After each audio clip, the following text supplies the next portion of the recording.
தீமைகளை நன்மையாக மாற்றுகிறீர், துன்பங்களை இன்பமாக மாற்றுகிறீர்.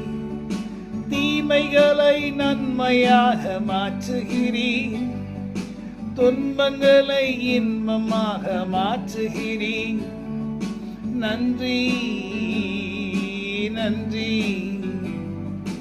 எல்லாம் நன்மைக்கே நன்றி. ஸோ இப்பொழுது தீமையாய் தோன்றுகிற எந்த காரியமும் நிரந்தரம் என்று நீங்க நினைச்சிடாதீங்க. அது நிரந்தரம் இல்லை. அதை கர்த்தர் மாற்றுவார். மாற்றி தீமைகளை நன்மையாக மாற்றுவார். சாத்தா ஏதாவது ஒரு காரியத்தில் நமக்கு தீமையை விதைக்கணும், தீமையான காரியம் நமக்கு விரோதமாக வரணும்னு சொல்லி விதைச்சிருக்கலாம். நமக்கு கண்களுக்கு முன்பாக ஏதோ ஒரு காரியம் நமக்கு தீமையாக இருக்கிறது போல தெரியலாம். பயப்படாதீங்க. கர்த்தர் இந்த தீமையாய் தோன்றுகிறதை நமக்கு நன்மையாய் மாற்றுவார். நாம் பலவீனப்பட்டு போவதில்லை. நாம் எதிர்பார்க்கிற சமாதானம், சுகம், சந்தோஷம், மகிழ்ச்சி, செழிப்பு, நீடிய வாழ்வு எல்லாவற்றையும் கர்த்தர் நமக்கு கொடுப்பாரு. விடாம கர்த்தருடைய வார்த்தையை பற்றி கொள்ளணும். இது தீமையாய் இருக்கிறது போல இருக்குது ஆண்டவரே, ஆனா இதை நன்மையா நீங்க மாற்றுவீங்க. எனக்கு அது நன்மையா மாறும்.